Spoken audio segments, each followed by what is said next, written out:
judicial, pero el año pasado había bastantes limitaciones porque la regla ahora es que todo es virtual y la excepción es que es presencial. Entonces, en el caso que encontrara una audiencia presencial, que es lo ideal, pueden participar y hacer el informe correspondiente. Y la otra opción es hacer una visita a alguna institución del Estado vinculada al sistema judicial. Eso es lo que más o menos quiero ver si han ido avanzando, porque tiene que hacer el informe, se va a entregar el día en agosto, pero la idea es con tiempo ir viendo dónde ustedes van a ir en grupo, ¿no? Hemos visto ahí la posibilidad que sea en fiscalía, ¿no? Que sea en el Poder Judicial, que sea un estudio jurídico privado, para que vean cómo funciona, o sea también la defensa pública, Procuraduría, por ahí me dijeron también algunos, también indicaron la posibilidad que sea colegio de abogados, ¿no? Colegio de abogados. Profesor, ¿Sí? una consulta. ¿Sí? ¿Podremos entrevistar, si no pudiéramos hacer un juicio oral presencial al juez de investigación? No, Claro, haciendo una visita a él para que le pueda a la investigación, todo. informar sobre cómo llegan las audiencias, ¿no? La cuestión es hacer una visita institucional. Si ustedes conozcan, que vean cómo funciona, en el ejemplo que tú das, cómo va la investigación preparatoria, ¿no? Sí. Cómo son las funciones del juzgado, cuáles son las competencias, cuáles las audiencias, cómo las convocan, cómo el personal apoya el trabajo del juzgado de investigación preparatoria. Todos esos detalles, pues la idea es que ustedes conozcan en vivo y en directo, ¿no? Si van a fiscalía, igual. Si van a un estudio privado, también, ¿no? Si van al colegio de abogados, también.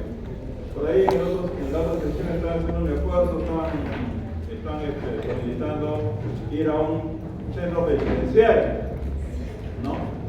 Lo van a hacer, están buscando los permisos, a buena hora si lo consiguen. Si aquí también alguien que desea ir a un centro penitenciario para conocer, también lo puede hacer. Lo puede hacer, es decir, está dentro de las opciones para que ustedes puedan hacer la visita. Sí. Profesor, pero un centro penitenciario, aparte de entrevistar al alcaide, al técnico y todo, ¿qué más podemos hacer ahí dentro del Ver a los presos. Claro, pero tiene que pedir cita y todo, es lo más complicado. En la otra sección estamos haciendo el tema de trámites, si se requiere algún tipo de firmar algún documento para poder utilizar creativamente. Lo vamos a hacer en la medida de lo posible. Si se puede, a buena hora. Si no se puede, no será problema, no. ¿Está bien? Así que sí. ¿Podemos entrevistarlo a usted? Es fácil que me van a dar ustedes todos los días, me den como mal. Vayan a otro lugar. Para mí sería muy sencillo llevarlos a mi tribunal, pero quiero que ustedes busquen otras opciones. Mi tribunal es especializado en cuestión de dominio, ¿no? Pero en este campo que es penal, hay que ir a un juez penal, investigación preparatoria, una sala de error en cárcel, por ejemplo, una sala de apelaciones. Es decir, hay una diversidad de opciones para que ustedes puedan ir.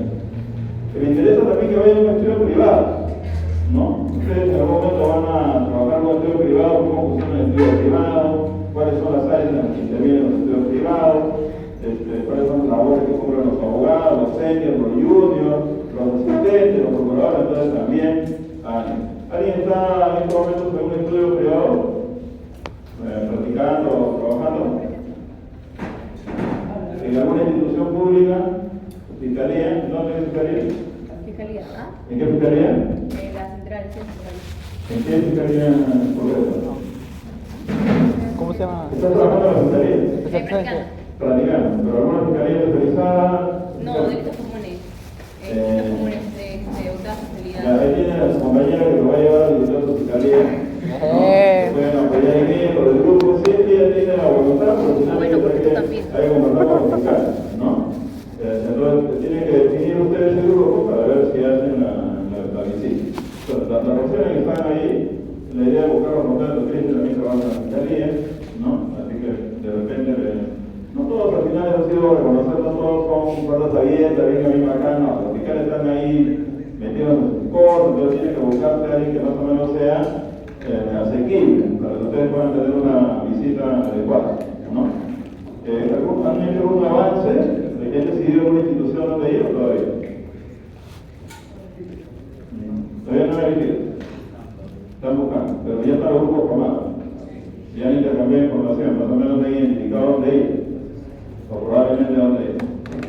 ¿No? Tenemos julio, en agosto tenemos la visita se hace con tiempo, porque si un órgano jurisdiccional o la fiscalía los va a citar, tiene que ser en momentos que no haya curso, por ejemplo, con su diligencia, para que ustedes puedan, o de repente si están a la diligencia, para que ustedes puedan intervenir, de manera que puedan visualizar. ¿Ya? ¿Qué más estaba pendiente?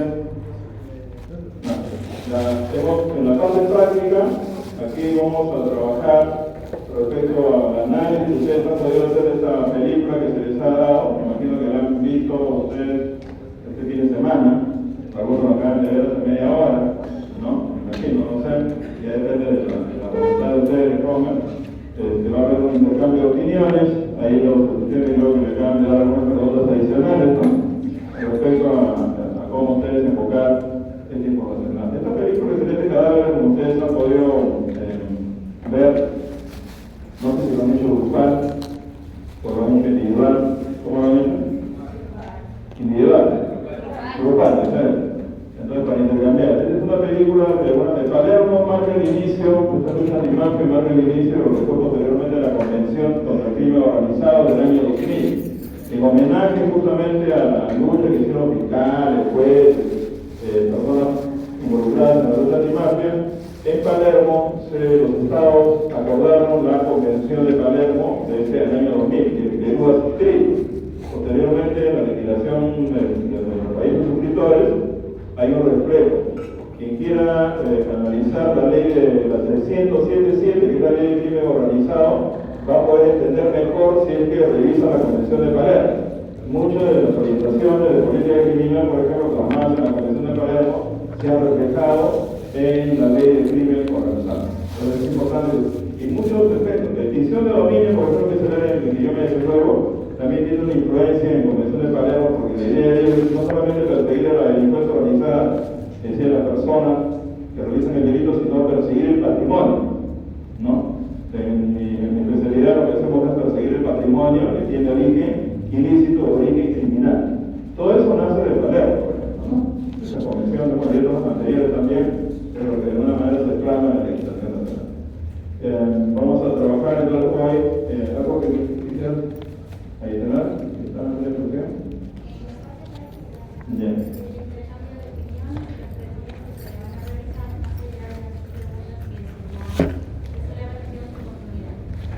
Muy bien.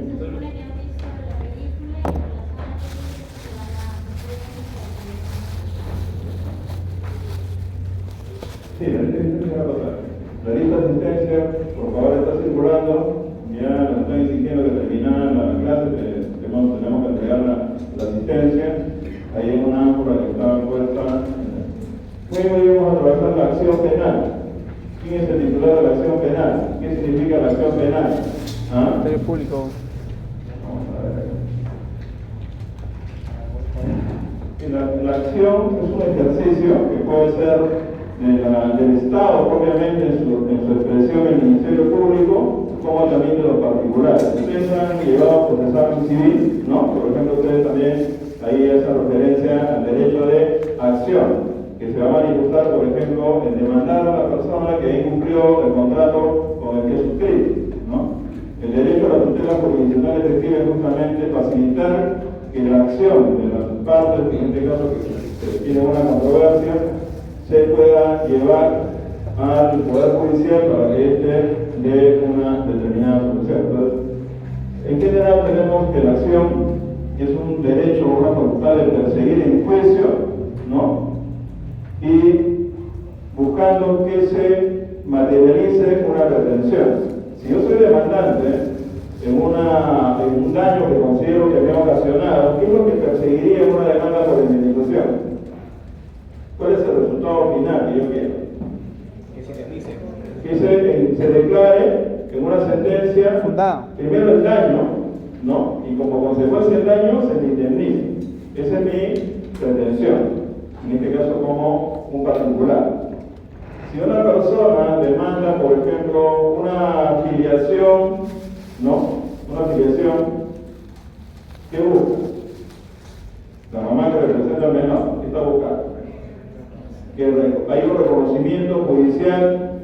paternidad. Esa es la pretensión. Y para eso, ¿quién busca? Busca al juez, ¿no? Entonces, la acción siempre está dirigida al órgano jurisdiccional, siempre hacia el juez. Es el juez el que va a definir respecto a tu pretensión. Te la puede declarar fundada o te la puede declarar infundada. Para poner el ejemplo en el campo civil, donde ustedes tienen un conjunto de pretensiones que pueden desarrollar en materia. Me han despedido de manera injustificada de mi trabajo, no me han dado razón. Entonces, ¿qué hago? Presento mi demanda, ¿no? De indemnización por laboral o nulidad de despido, etcétera, acudo a la vía laboral. ¿Quién va a resolver respecto a mi pretensión? Un juez de la especialidad laboral. Entonces, trasladándonos sobre el tema penal, vamos a ver que este derecho reconocido como un derecho subjetivo personalísimo se va a trasladar al Estado y en este caso va a ser alguien que va a representar al Estado. Entonces, yendo en detalle, diremos que la acción es un título jurídico procesal autónomo. El profesor, me acuerdo, Morales Bodas, hace muchos años, el profesor de San Marcos decía, el derecho de acción es absoluto. Todos tenemos derecho a accionar. Otra cosa es que el juez ampare tu demanda, ¿no? Pero nadie te puede impedir el derecho de accionar. Obviamente en el proceso penal tenemos un requisito para el tema de condiciones de la acción, pasar por una previa conciliación, ¿no? Si no pasas por una conciliación, el juez te rechaza, pero no te impide, evalúa el ejercicio de tu derecho de acción que se expresa cuando tú presentas tu demanda. Eso no te lo puede, es decir, la mesa de parte donde presentas la demanda, tú no te puede evaluar, eso lo evalúa el juez. El juez te puede aceptar o te puede rechazar tu demanda. Si te la acepta, vamos al proceso, ventilamos tu pretensión, hacemos el contradictorio con la parte a la que tú estás demandando y el juez va a resolver. Entonces,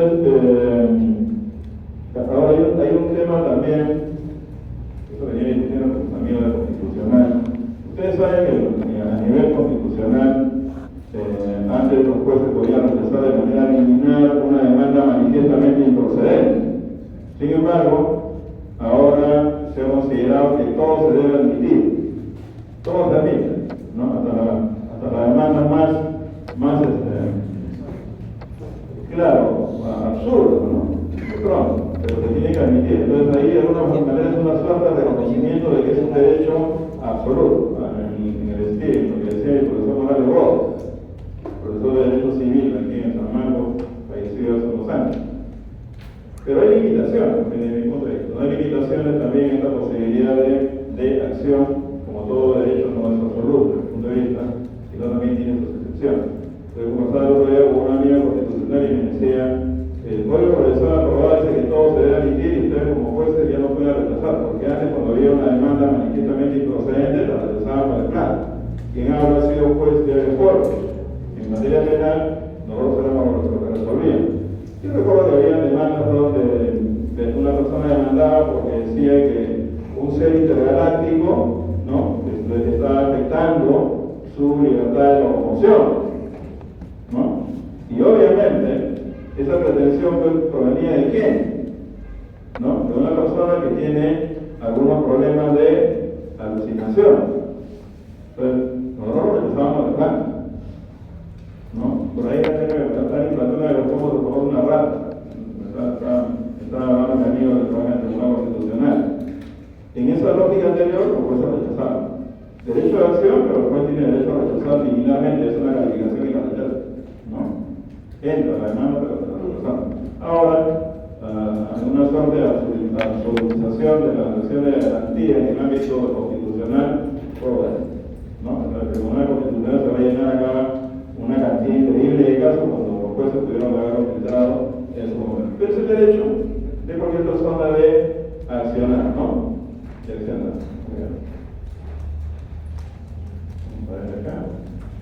Entonces la acción es una facultad que tiene toda persona de acudir aquí a los jueces. ¿Para qué? Para que me ampare.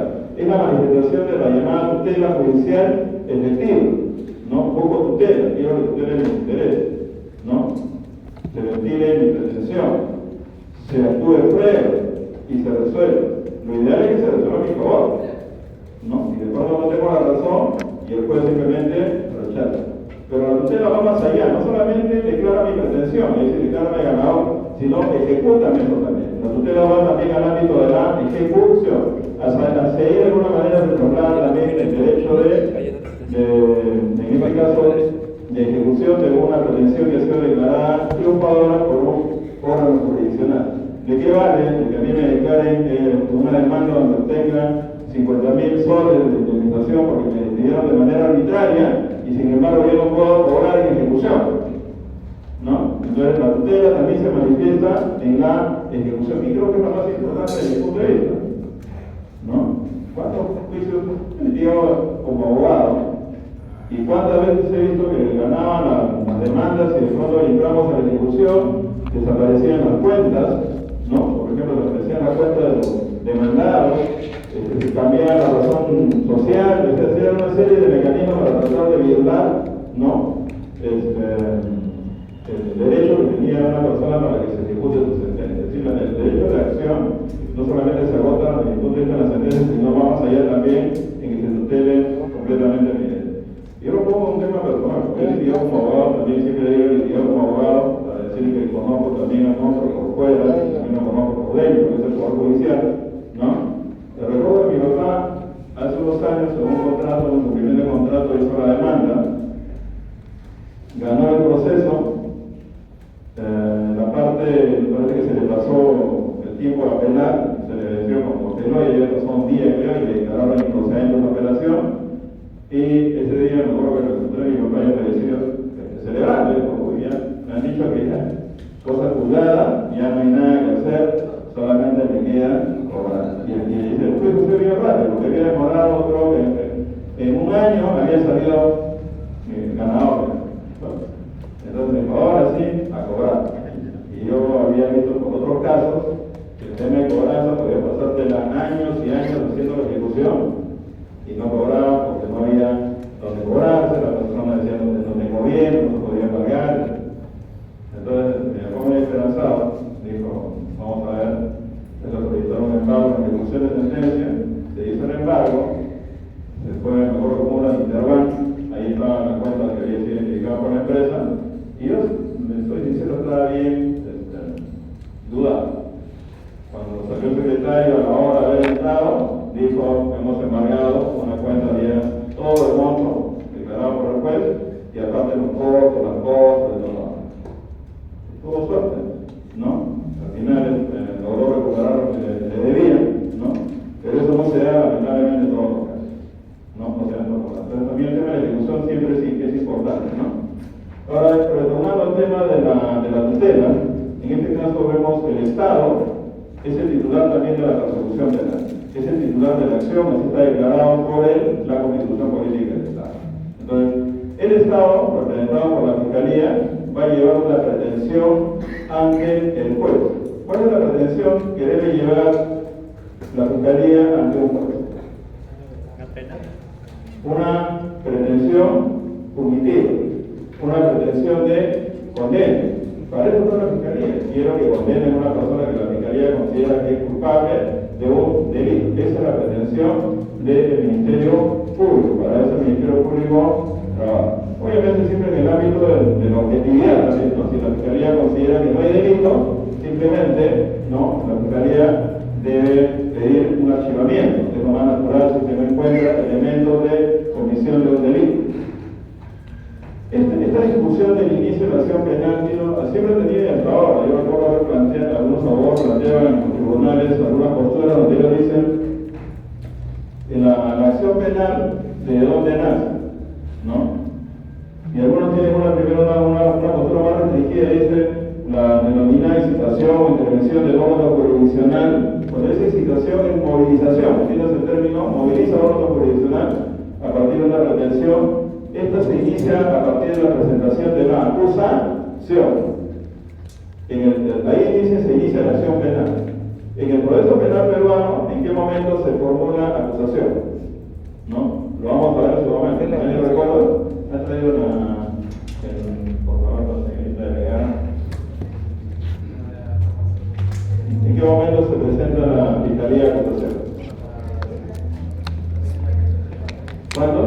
¿Termina? investigación preparatoria. La investigación preparatoria, ¿no? No vamos a ver en su momento en detalle, pero ahí tenemos primera fase del proceso penal. ¿Cuál es? Investigación, diligencia preliminar. Después que sigue, Etapa intermedia. Investigación preparatoria finalizada. ¿quién iba a estar intermedia? Profesor suyo. Ya, muy bien. Mal. Ya se adelantaba. Sería acá Investigación la etapa preparatoria, ¿no? Que la primera etapa lo dividen en dos. Aquí sí el orden de factores y antes del producto, ¿no? La nota no me define. La nota no me define. Acá viene la fase o etapa intermedia. Claro, funcional, sentencia, ¿no? Y de aquí viene la ejecución. Muy bien. Están preparados para el examen del 23 de julio. Pero bueno, ¿no? Muy bien, entonces, es en esta fase, obviamente en el curso vamos a desarrollar detalle también, pero para lo que recuerdan, intermedia. Acá tiene la posibilidad de presentar una acusación, ¿no? Termina la investigación preparatoria o puede solicitar qué cosa, ¿recuerdan? Un sobreseimiento. El sobreseimiento es un archivo. Bien. Entonces, algunos en esta postura restringida dicen que la acción penal de la Fiscalía solamente se inicia aquí. No hay que entender sinéresis, coherencia, porque la definición genérica, si se quiere, de la acción penal es cuando tú vas al juez, ¿no? Por tu pretensión. Y no deja de tener sentido que acá la Fiscalía va con su pretensión. ¿Qué pretensión? ¿De qué? De condena, ¿no?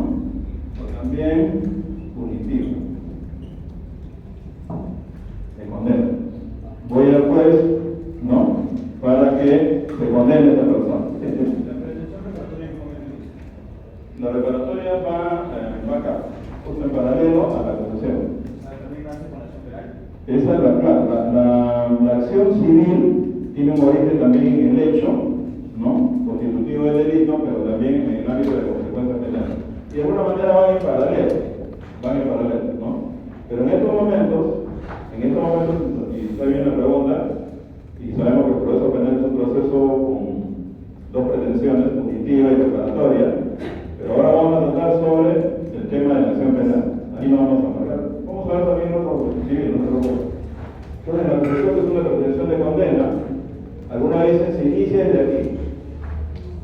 La pretensión es una postura restringida. Pero hay otra postura amplia, y a eso yo me escribo, donde dice que el ejercicio de la acción penal inicia potencialmente, y se quiere, desde que la Fiscalía investiga una noticia criminal. Una noticia criminal. De que la Fiscalía toma conocimiento de un hecho, una noticia criminal, desde esos momentos se inicia, ¿no?, el ejercicio de la acción penal en el ámbito de la investigación. Y se va esto, acá podemos decir, que potencialmente se está ejerciendo la acción penal porque se va a buscar después concentrar esto en una acusación.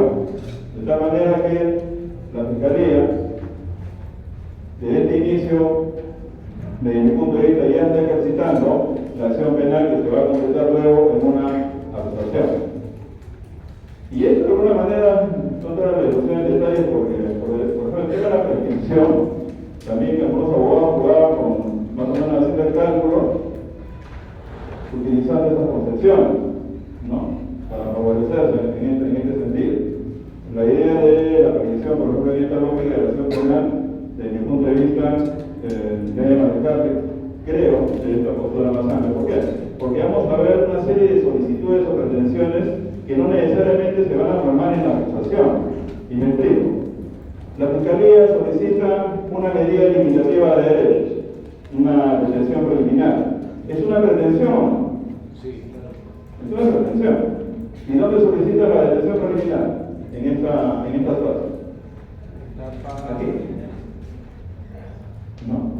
¿Y cuando voy con esa detención preliminar, con esa pretensión concreta, ¿quién va a resolver? El juez, ¿no? El juez. Una detención preliminar va a resolver el juez.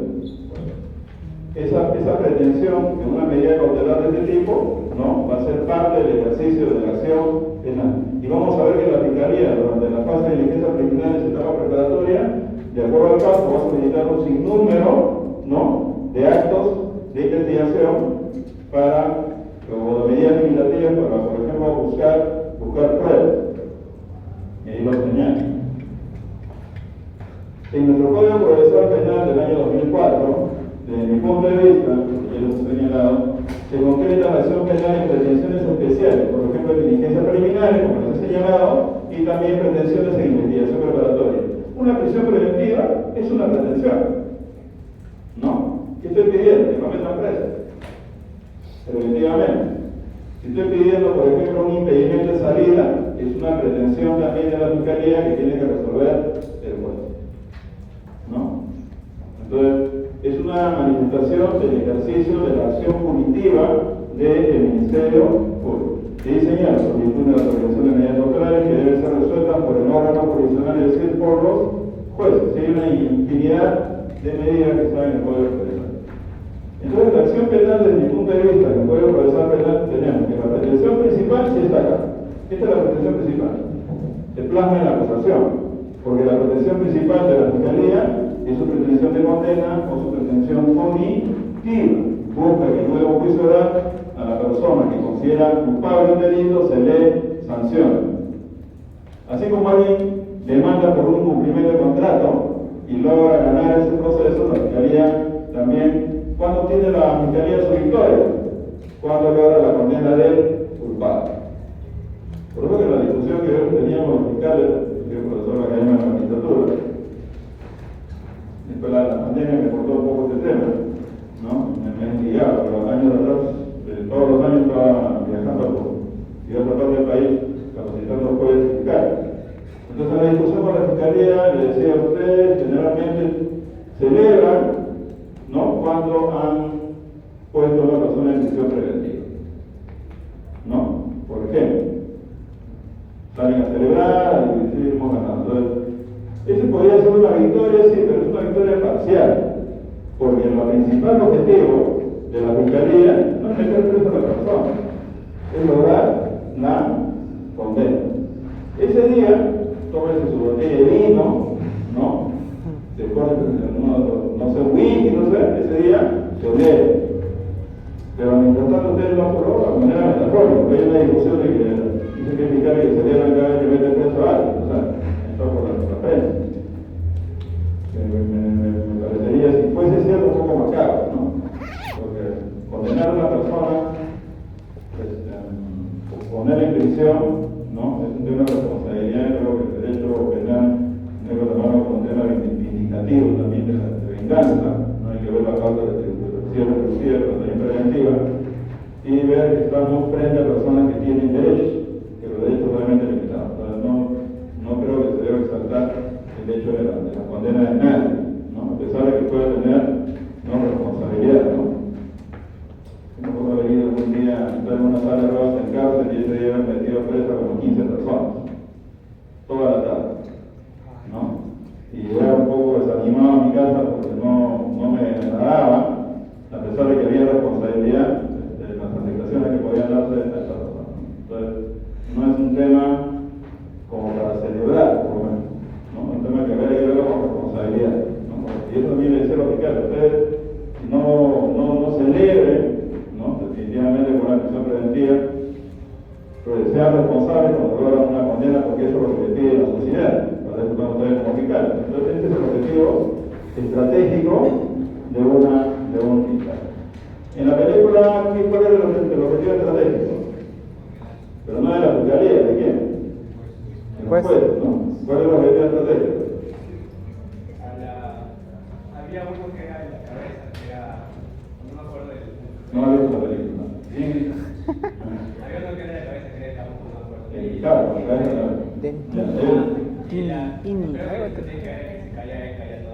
Algo algo así como animal humano.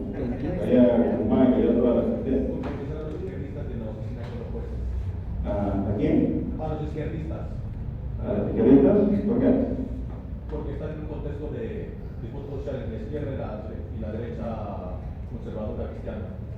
Ya, eso es buena pregunta.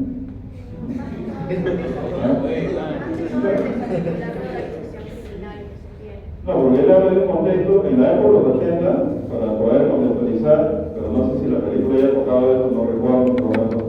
Hubo un contexto en los años 70 de lo que se denominó en Italia las brigadas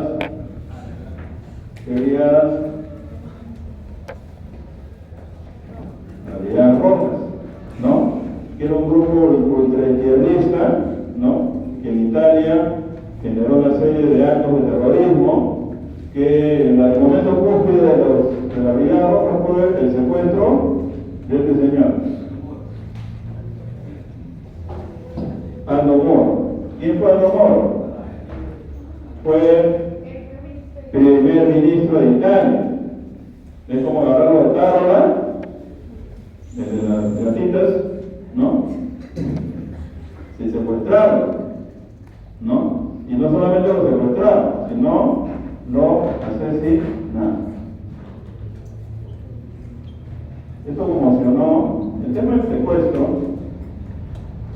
he escrito un artículo justamente para la revista de la facultad, sobre el secuestro, que ya está publicado incluso, donde el secuestro es un acto bastante cruel que secuestra a la sociedad, ¿no? Esta empresaria que la acaban de secuestrar, ¿no? Hemos, más que bien, hemos estado preocupados de la vida, porque decía que le habían cortado el dedo, etc. Entonces, por eso dice la sociedad está rehén. Cuando hubo el caso de la embajada de Japón, ¿no? Decía el Perú de rehén, todos estábamos ahí secuestrados justamente por el tierra. La sociedad italiana fue secuestrada, es un homicidio, porque se empezaron a hacer negociaciones con la brigada roja, etc. Entonces el contexto, sí es cierto, fue un contexto de alta criminalidad. Los jueces sin rostro justamente surgen por ellos. Esa experiencia que trajimos a Perú con mucho éxito de los jueces sin rostro nace en el sistema italiano, porque ahí la brigada roja mataba a los jueces y los mataban, ¿verdad? Y los mafiosos mataban a los jueces, como ustedes han visto en la película, los mataban de verdad, ¿no? Acá en Perú, menos mal, y lo digo así por experiencia propia, nosotros hemos tenido casos de sicarios y todo, no hemos tenido la posibilidad de ser. Alguna vez un día un caso donde yo intervine, llegó a los días después de la inteligencia a decirme que me tenía que poner seguridad porque habían acordado asesinarme. Nunca lo supe. En un caso donde había unas invasiones fuertes, hubo detenidos y habían hecho una bolsa para asesinarme. Entonces la policía me informó y me pusieron seguridad, me acuerdo. Y eso estuve caminando una semana con la seguridad, pero me cansé. Y yo, como donde iba, estaba con dos ahí al costado, ¿no? Y mi libertad de locomoción se limitó tremendamente, así que me aburrí y digo, mejor que me disparen a perder mi derecho a movilizarme. Bueno, no pasó, menos mal, estoy pensando por aquí. Pero no tuve directamente, ¿no? Una amenaza. Italia que sí, los amenazaban y nos mataban, entonces los permite buscar no dice que esto es real, ¿no? Y que nos mataron de verdad.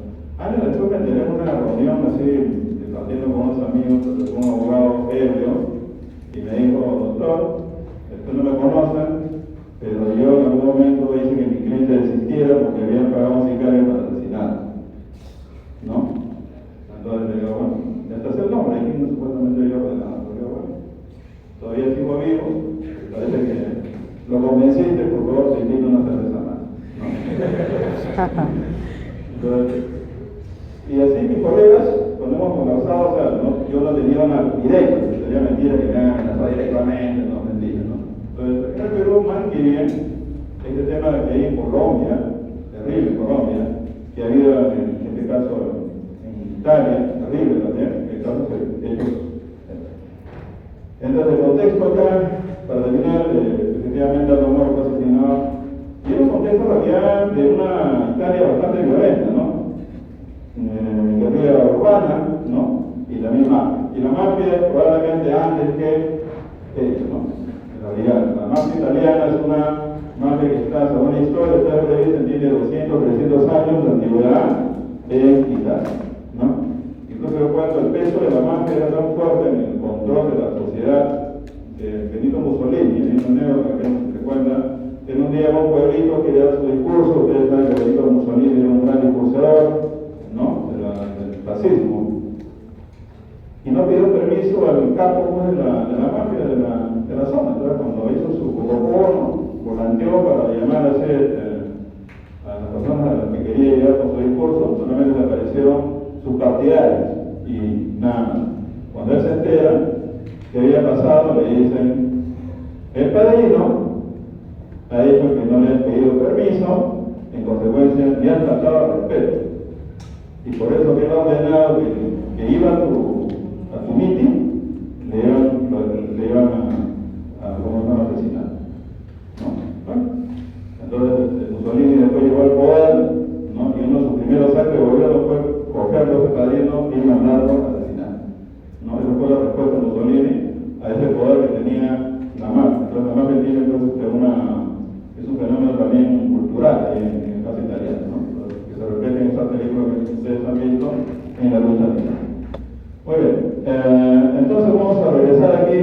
La acusación es el acto principal de postulación porque trae una pretensión de condena. Y ahí vamos al tema que había preguntado: ¿se puede acumular la acción civil con una petición de qué? De reparación civil, si es que la víctima no se ha constituido como actor civil? Ya vimos, ¿no? Si la víctima no se constituye en actor civil, ¿quién está legitimada para solicitar la pretensión? Fiscal. Claro. Si la víctima se constituye en actor civil, cesa la legitimidad de la Fiscalía para solicitar la protección civil, y solamente la Fiscalía se dedica a su tarea principal, que es lograr la condena. Esa es la función principal de la Fiscalía. Tanto así que a veces escucho al fiscal Domingo Pérez le dice: me han insultado en las redes, ¿no? Dice que no, me han insultado en las redes. Bueno, en Italia mataban a los fiscales, ¿no? Así que acá más o menos el crimen organizado más o menos respetuoso con los jueces y los fiscales. Menos mal. Característica de la acción penal: primero, es pública, ¿no? ¿Por qué? Porque tiene que satisfacer intereses de la comunidad, de la sociedad. No es estricto intereses particulares. Es una característica de la acción penal. Otra característica de la acción penal es pública, ¿no? Es decir, no se acepta en la ejercicio de la acción penal una pluralidad de acciones, y yo recalco acá para tener una idea contradictoria. Es decir, la Fiscalía, como es de la prosecución penal, debe ir en una sola dirección. Hemos visto, yo recuerdo un caso hace un tiempo también, donde había habido una pelea entre un policía con un particular. En un caso la Fiscalía había denunciado al particular por desobediencia, resistencia a la autoridad, ¿no? La víctima era el Estado y el policía estaba como agraviado. Pero después detectamos que había otro caso donde se invertían los roles, ¿no? El policía estaba denunciado por abuso de autoridad y el particular estaba como víctima. Entonces, la Fiscalía no puede ir pues con dos acciones contradictorias. En un lado lo tengo como víctima y en el otro lado lo tengo como presunto delincuente. Entonces, necesitamos ese caso. Parece que la Fiscalía había hecho investigaciones que se habían bifurcado y había posturas contradictorias. Entonces, lo que hicimos fue que se acumule el caso bajo esta idea. La Fiscalía, decimos, tiene que determinar, de acuerdo a lo que dijimos al Ministerio Público, la acción penal es pública y es única. No puede ser que un fiscal esté persiguiendo, ¿no?, por una dirección y otro fiscal esté persiguiendo al inverso. Es un absurdo. Entonces, la Fiscalía tiene que unificar su acción. Por eso es una idea de cómo la acción se considera que es pública. Oficialidad. ¿Por qué es oficial?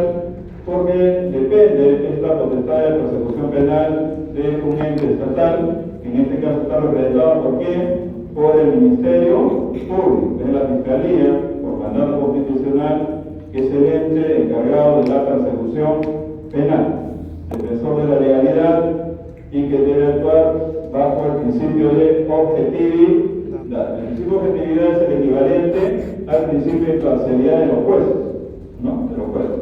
Por Por eso que la norma, cuando dice la Fiscalía entonces investigación preparatoria, ¿qué obligación tiene la Fiscalía?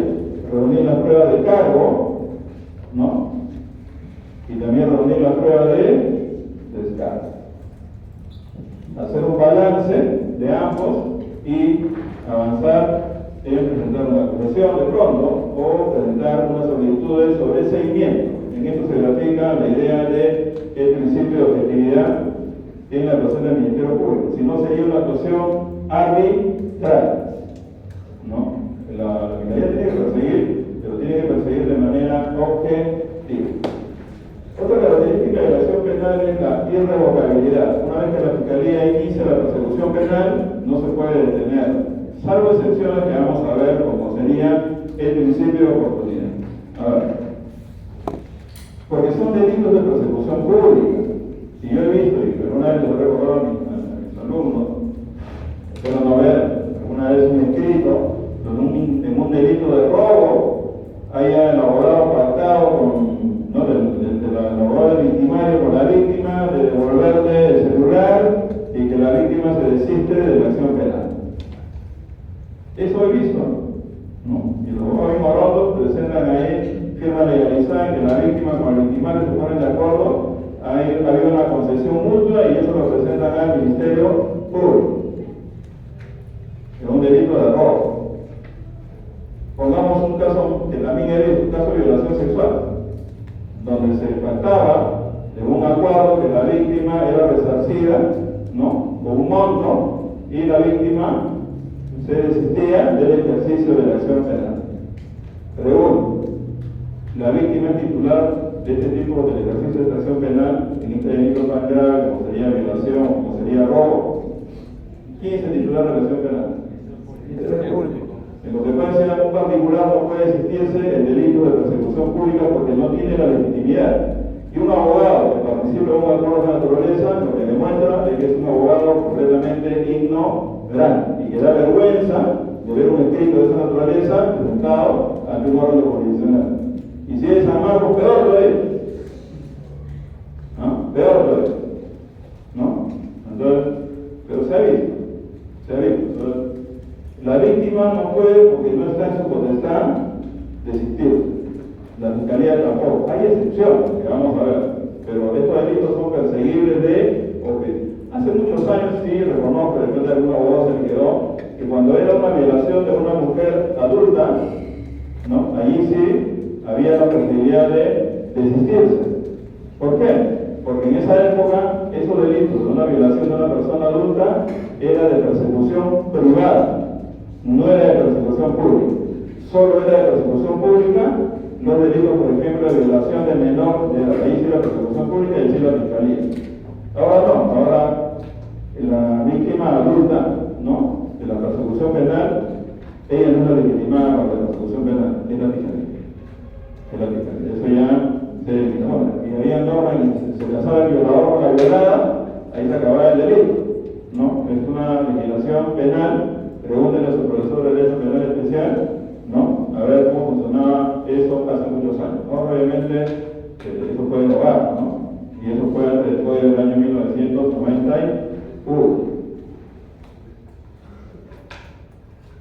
Otra de las características de la acción penal, indiscrecionalidad o legalidad, que significa que no está sujeta a que discrecionalmente la Fiscalía señale que puede o no puede investigar siempre hay los elementos necesarios para poder hacer. ¿Qué significa esto? Si la Fiscalía tiene los elementos de información necesarios para iniciar una investigación, ¿no?, hay un homicidio, hay una evidencia de que la persona está con un disparo en la cabeza, datos bien objetivos, la Fiscalía puede decir, hay un investigo porque de repente es un tema delito culposo. Lo tienes que investigar. Aún sea delito culposo, una presunción de, no sé, de suicidio, tienes que investigar. Por eso que dice no es discrecional. La Fiscalía no puede decir un día, se despierta y dice, voy a investigar, voy a cerrar en mi despacho y ya lo investigo. No, hay una obligación. A eso se refiere el principio de legalidad. Cuando se le dice el fiscal tiene su fundamento en la persecución penal, el principio de legalidad quiere decir justamente que tiene el deber de investigar cuando hay evidencia que se ha cometido un hecho delictuoso, ¿no?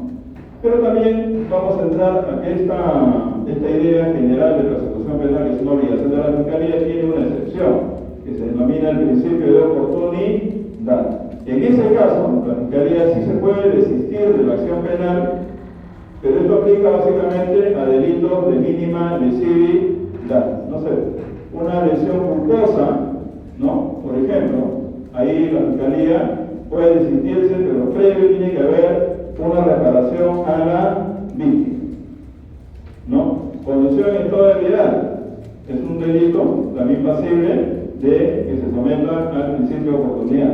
Paga una reparación, en este caso el Estado, y la Fiscalía se abstiene de ejecutar la acción penal, ¿no? Los delitos son excepciones, pero siempre la lógica es delitos culposos, ¿no? Y delitos de mínima lesividad. No puede haber, por ejemplo, principio de oportunidad en secuestro, en lavado de activos, en robo, ni hablar, no puede haber, ¿no? Pero sí puede haber en la apropiación ilícita, puede haber en estafa, ¿no? Algunos delitos que están arreglados en circulares de la Fiscalía se señalan cuáles son los delitos que son pasibles del principio de oportunidad. Es una opción viable para una persona. Ustedes detienen a alguien y le dicen no quiero tener condena, bueno, vamos a negociar con la Fiscalía para fijar la reparación civil, ¿no? Puede haber una negociación con la Fiscalía, como también puede haber directamente una negociación con la víctima. Se ponen de acuerdo, fijan una reparación, una indemnización, se paga en un tiempo determinado y la Fiscalía se abstiene de ejecutar la acción penal y hay que. Pero uno dirá, y uno de convención de Estado dirá, cada vez que se emborracha le paga el Estado y ahí deja de cometer delito. No. Se estableció, vamos a tener que entender, pero voy señalando también ahí se reconoce si hay reincidencia, es decir, si vuelve a cometer un delito de conducción, ahí simplemente ya no procede, se ejercita la acción penal hasta que se le condene. Entonces, hay también limitaciones para el principio de oportunidad, que es una excepción en el ejercicio de la acción penal. Indivisibilidad, como otra de las características, significa que la acción penal comprende a todos los que han participado en un hecho delictuoso. Esto, en el ejemplo, vamos a poner el tema de los aforados. Hay personas que son aforados porque tienen un foro especial, pero imagínense que han cometido el delito con particulares, que no tienen ese privilegio, aparente, ¿no? Entonces, en la práctica, ¿qué sería? Separar las investigaciones.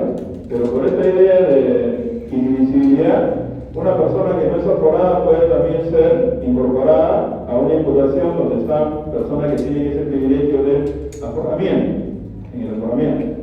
Vamos a ver el caso de congresistas, de presidente de la República, que probablemente en su momento que sean imputados aparezca un particular que no tenga el derecho al aforamiento, pero por unidad de investigación y unidad de la persecución penal va a ser incorporado en el mismo proceso. Esa es la idea de si esto no se aplicara, habría pues un montón de procesos separados, ¿no? Entonces, la idea de concentración también está acá en esta carácter de indivisibilidad de la acción penal. Pero así como hay ejercicio de la acción pública por el Ministerio Público, también hay delitos que son ejercitados de manera particular, de manera privada, donde no interviene la Fiscalía, interviene el particular que es afectado, ¿no? Y estos procesos operan como también en los procesos civiles. Ejemplo, si ustedes en el proceso civil demandan ustedes una resolución de contrato y se olvidan del caso un año, ¿cuál es el efecto? ¿Ah? ¿Cuál es el efecto? ¿Prescribe? Se produce el abandono, ¿no? O sea, quiere decir que ya no quiere continuar con el caso, pero demuestra porque no hay ningún impulso de parte, en consecuencia se declara el abandono. Esto también opera, esta figura también opera en la persecución de delitos de persecución privada. ¿Cuáles son los delitos de persecución privada? ¿Recuerdan ustedes? Lo que ha hecho Magali Medina varias veces. Contra la honra. Ustedes que la ven todas las noches, ¿no? ¿Ah? Difamación, injuria, Calumnia. Y también, ¿qué más? La intimidad, la violación a la intimidad, son delitos de persecución privada. La pongo a la señora Magali como ejemplo porque ella ha cometido todos estos delitos, creo, yo no sé cuántas conté, ¿no? El delito con el honor que está regulado en el 131, 32, del Código Penal, regula con la difamación, regula la injuria, regula la calumnia. Y ustedes lo van a ver en su momento en el derecho penal especial. No sé, ¿quién te lleva el especial? Sí, ¿no? ¿Qué te lleva? Delitos contra la vida. Delitos contra la vida en contra de la salud. Ya están empezando, no sé, ya están empezando. Bien, muy bien. Entonces ya van a llegar el próximo año, imagino, llegará también esta parte de delitos contra el honor. Difamación, cuando se lanza una calificación frente a personas reunidas, ¿no? Porque afecta el honor. Nosotros hay un honor que se dice honor objetivo y honor subjetivo. El honor objetivo es, ¿qué piensa la gente de mí? Es el honor objetivo. Y el honor subjetivo es lo que pienso yo de mí mismo, mi propia valoración. Entonces, los delitos de difamación afectan tanto el honor objetivo como el subjetivo. La calumnia es la imputación de un delito, ¿no?, que tú no has cometido frente también a personas, ¿no? Y cuando se hace por medio de comunicación por redes sociales, ¿no?, ya se agrava, porque yo te puedo difamar acá con 50 personas y otra cosa que te difame en el mundo virtual, ¿no? Muchas más personas van a conocer lo que están diciendo de ti. Entonces, por eso que se llama difamación agravada, la sanción es mayor. Cuando yo te injurio, ¿qué significa la injuria? ¿Qué es injuria? ¿Qué es injuriado? Que cometiste un delito. No, pero claro, un delito, pero la injuria, en cambio, ¿qué cosa es? Mentira. Una mentira. Insultar. No, injuria. Es injuria. ¿No? Cuando hay injuria de palabra o de hecho, ¿no?, hay justamente el delito de injuria, ¿no? Yo te insulto, pero eso tiene, el delito de injuria curiosamente tiene el delito, el honor subjetivo. Es lo que tú, tu valoración propia, ¿no? A una persona le puedo decir prostituta, ¿no? Visto el término, y la persona dice bacán porque yo soy prostituta. ¿No? O sea, no le afecta a su honor subjetivo porque ella se reconoce como tal, ¿no? Pero si yo le digo a alguien que no es, ¿no?, ahí ya estamos en problema, ¿no? Pero también la doctrina ha señalado que aún cuando hay un dolo de difamar, ¿no?, o sea, es prostituta pero tu intención es agraviar, también configura delito de injuria, ¿no? Lo que este es el ánimo injuriante, mi estimado doctor en latín, ¿no? El ánimo de injuriar, ¿no? Entonces, ustedes van a ver, por ejemplo, ahí entre ustedes, entre la patota, ¿no?, se dicen insulto y medio, ¿sí? No, o me estoy equivocando, ¿no? Pero saben que lo hacen pues de cariño, ¿no? No hay dolo de injuriar, ¿no? Yo he visto eso, te dicen en otro contexto serían los insultos los más agraviantes y horrorosos, ¿no? Pero el otro le contesta y bacán, entonces ellos le llega, su honor subjetivo no es afectado porque ellos simplemente no se sienten injuriados, ¿no? Todo esto, como es un tema personalísimo, ¿no?, se ejerce de manera particular. El que se siente agraviado tiene derecho a presentar. ¿Cuál es la forma de ejercer la acción privada? Presentando una querella. Presentando una querella, acción privada. Una demanda ante el cuerpo competente para que le Y el tema de la intimidad, que también es otro derecho que está siendo afectado. Se meten a tus comunicaciones privadas. Te quitan tu celular y te revisan tus correos, te revisan tu WhatsApp, ¿no? No sé cómo te sacaron la clave, te cortaron el dedo para abrirte tu celular, ¿no? O te emborracharon y te indagan tu intimidad personal. Se enteran de todos tus secretos. ¿Ah? Hay un derecho a la intimidad, el derecho a ser dejado solo. Entonces, eso también aplica para el delito de persecución privada. O sea, delito que tiene que ser perseguido por privado. Salvo la excepción que dice la norma 154-158 puede penar si es que en la violación de la intimidad interviene un funcionario público, allí la persecución es pública. Allí se interviene la fiscalía. En los otros casos, la persecución es particular, es privada. Tú si quieres querellas o si quieres no querellas, depende de tu población. Tú querellas, de repente concilias con la otra parte, o lo puedes dejar en abandono, ya depende de ti. Porque acá que opera, o como opera en el proceso civil, el principio dispositivo. ¿Qué significa el principio dispositivo? Que tú dispones de la acción. Así como demandas, si quieres, no demandas. Es tu potestad. Como decía el catálogo, el delito de violación de intimidad de la señora Magali Medina fue querellada en su momento por un caso conocido de unas señoritas que trabajaban de bailarinas, pero también ejercían el oficio más antiguo de la tierra. No es el derecho. Por ahí está el paralelo, ¿no? Casi el paralelo, ¿no? Pero ¿recuerdan ustedes el caso? En la tabla de jurisprudencia, es el caso que ¿se recuerdan ustedes? La casa de las Tortillerías. Eran dos señoritas que hacían los programas cómicos, que iban bailando, y la noche se hacían, como se dice, un extra.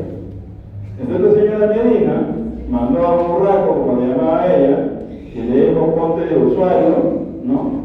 Convéncela para ir a un hotel, ¿no? Y ahí, bueno, hicieron eso. Se fueron a un hotel, este la filmó en el momento que está recibiendo su contraprestación adelantada, por supuesto, en ese momento. Y obviamente no pasaron explícitamente, ¿no? Ya sería el corto, ¿no? Entonces, pero pasaron donde estaba él, sentado con ella en la habitación y todo lo demás, y ya al final dijo: bueno, ya saben por qué ha pasado eso. Esta señora lo propagó, ¿no? Y se le hizo una querella por delito contra la intimidad, se le presentó una querella. Y lo abogó fue Nagasaki. Nagasaki fue la abogada de Magali Medina, pero aún así perdió. Aún así perdió. Porque la señora Magali Medina, yo no reconozco a Nagasaki, es un buen abogado, teórico, pierde su caso, yo sé que hay casos que son a veces indefendibles, ¿no? Así que el día que ustedes quieran llevar un caso que es indefendible, que no lo pueden ganar, bueno, harán todo el esfuerzo y le dirán a su cliente: está con la soga al cuello, pero voy a hacer lo posible para sacarlo, ¿no? Y pena, etc., ¿no? Entonces hay casos en Nagasaki que son casos bien difíciles, ¿no? No reconozco su conocimiento, por lo menos, profesor de la Universidad de Lima, tengo entendido, en el derecho procesal. Entonces Nagasaki la defendió a Magali Medina. ¿Cuánto habrá logrado? Esa será la explicación de pronto, ¿no? Para ver los siguientes casos. ¿Cuál fue el alegato de la señora Medina? La señora Medina dijo: esta señorita no tenía su carnet de sanidad, ¿no? Entonces mi intención no ha sido afectar su intimidad, sino proteger la salud pública, para evitar que otros ciudadanos que quisieran tener intimidad con esta señorita estuvieran precavidos y dijeran: no tiene su carnet de sanidad porque lo he visto por televisión, ¿no? Así que no puedo tener ningún trato carnal contigo. Ya, ese fue el argumento que planteó la señora Medina, que nos había defendido a todos los futuros usuarios de esta señorita. ¿Ah? Bueno, esto llegó, al final la condenaron, pero llegó al Tribunal Constitucional. Y el Tribunal Constitucional saca justamente una sentencia importante que les pido que ustedes la puedan revisar en su momento, que es una sentencia del caso Magali Medina, donde hace una ponderación ¿no? entre el derecho a la intimidad, el derecho a la libertad de expresión, ¿no? En qué condiciones, ¿no? Aplica o no aplica uno, y el tribunal falló a favor de estas señoritas, ¿no? Se inicia a ver por planteó Nagasaki. Y para terminar, como el argumento era tan visible, y un poco así como cuando le dicen a la señora presidenta: mi wifi me dio mi rol, me prestó los roles, ¿no? Y que no resulta verosímil, porque ustedes, el derecho puede ser, debe ser verosímil lo que ustedes plantean como argumento, en lo posible, ¿no? Luego, cuando plantean argumentos inverosímiles, ¿no? Justamente las consecuencias están ahí. Entonces, plantear qué he dicho a la gente cuando dice la señora presidenta con su abogado al costado que ya no es su abogado porque lo metieron preso y ha salido, el doctor Mateo Castañeda, cuando decía, me ha prestado, ¿no? Entonces, a simple vista, ¿qué impresión da un descargo de ese tipo? ¿Qué dicen ustedes? ¿Es creíble? ¿Es verosímil? ¿No? Deja por lo menos la duda. Entonces, esta señora mantuvo su postura en el Tribunal Constitucional diciendo que era una gran defensora de la salud pública, que el tribunal, como se dice popularmente, y le aplicó una multa a su defensa, ¿no? Por utilizar este tipo de argumentos bastante risivos. Sí. ¿Cómo está esquematizado el proceso de la persecución pública? ¿Cómo es el proceso de la persecución? Es una demanda, hay un juez que va a admitir la querella, va a correr traslado, va a llamar a una audiencia, va a plantear conciliación, si no hay conciliación van a torcer sus pruebas y ahí escuchar los alegatos y después va a sentenciar. Es como una demanda civil, así más o menos como un proceso de agresión civil similar. ¿En qué momento ahí inicia la acción penal? ¿En el momento de la denuncia? En el momento que la persona ahí presenta su querella. En el símil de la demanda, cuando uno presenta una demanda del juez civil, es similar. Por eso que el principio dispositivo rige en los procesos civiles y también rige en los procesos de querella. Son análogos, ¿no? Bien, para resumir, tenemos que los elementos de la acción, los que intervienen en la acción penal, son las partes, está también el Ministerio Público, está el acusado, que también ejercita de alguna manera su derecho de acción. ¿Pero qué es lo que busca un acusado en el proceso? ¿Cuál es su pretensión? No ser declarado culpable. Que no sea declarado culpable, quiero que me declare inocente. El agraviado, ¿cuál es su pretensión? Que lo indemnice, ¿no? Resarcir el daño. El Ministerio Público ya sabemos que lo condena, ¿no? ¿Cuál es el objeto donde se va a plasmar esta pretensión? En la sentencia, ¿no? En la sentencia, ¿no? La causa para la pretensión de la Fiscalía es una conducta dañina, es decir, una conducta típica y contraria al derecho. Esto es lo que de alguna manera fundamenta el ejercicio de la persecución penal. Trasladarlo también a la parte de persecución privada y es casi lo mismo. Muy bien, gracias por su atención. Chicos, ¿alguna pregunta? ¿Alguna pregunta? ¿Algo me ha quedado claro? Bien. ¿Podría hablar un poco más acerca del querellante? Estaba en la lectura para este control y lo leí así de volada nomás. Lo voy a leer de todos modos, pero... El querellante es el equivalente al demandante, es decir, el agraviado. Hay el querellante y el querellado. El querellante es el afectado, el que ha sido difamado, injuriado. Querellante, él es el que presenta la querella y la parte demandada es la parte querellada. Y el proceso se llama proceso especial de querella, es uno de los 7 procesos especiales que están en el Código Procesal Penal. Es un proceso nuevo, ¿no? Está en el procedimiento del 40, también existe el proceso de querella. Hay diferencias, pero en realidad el fundamento es el mismo, la persecución de delitos contra el honor y contra la indignidad. Bien. ¿Cuál sería la diferencia sustancial entre la característica de la acción pública y el indivisible? Ya, hemos dicho que en el caso de la persecución única es que no puede haber posturas contradictorias en la fiscalía. Y yo voy a dar el ejemplo, ¿no? Un caso donde una está como víctima y en el otro está como presunto delincuente. Entonces, la fiscalía no puede tener dos posturas, una visión para allá y otra para atrás. Tiene que ser una postura única, no contradictoria. Y la indivisibilidad que hemos visto es que la idea es que se concentra la acción penal si tiene una pluralidad de imputados. Eso es como regla general. Eventualmente podría darse el caso de que hay una persona, un reo ausente, ¿no? En el caso de un reo ausente, se condena a los que han sido procesados y condenados, y en el caso del reo ausente se mantiene la resolución hasta que sean habidos. En ese caso se excepciona de alguna manera la indivisibilidad de la persecución penal. Muy bien. Las características que mencionó son exclusivas de la persecución pública, ¿no? Son, si tú puedes, no se ha desarrollado en este caso la doctrina, claro, son características de la persecución pública. En lo que sea compatible habría que aplicarlo también a la persecución privada, ¿no? Porque ahí el persecutor en lo privado se convierte en el fiscal, es como el fiscal y es el agraviado. tiene doble función, ¿no? Es un fiscalito privado, por así decirlo. Y es el fiscal de su propia causa, pero obviamente va a estar como... Ahora hay que tomar en cuenta, algunos de ustedes van a llevar estos casos de querella. Nosotros, como peruanos, una vez me decía un abogado viejo, hace años, me decía, el peruano es litigante por naturaleza. Menos mal para los abogados, por más trabajo, ¿no? Más trabajo para los abogados. Pero litigan por cualquier cosa. Y yo tenía como juez de querella, veía pues que la vecina, con la famosa pelea de bar, ¿no? Que le había hecho esa macanuta y la otra viceversa. Y vienen, en el caso de querella, vienen súper exaltados. Una de las características de la querella es que no se pueden ver con la pintura y a veces se quieren agarrar a bordo y la han entrado bien. Por eso quería llamar a los abogados y le decía a los abogados, traten ustedes de repente la fórmula de la conciliación, porque se puede conciliar, ¿no?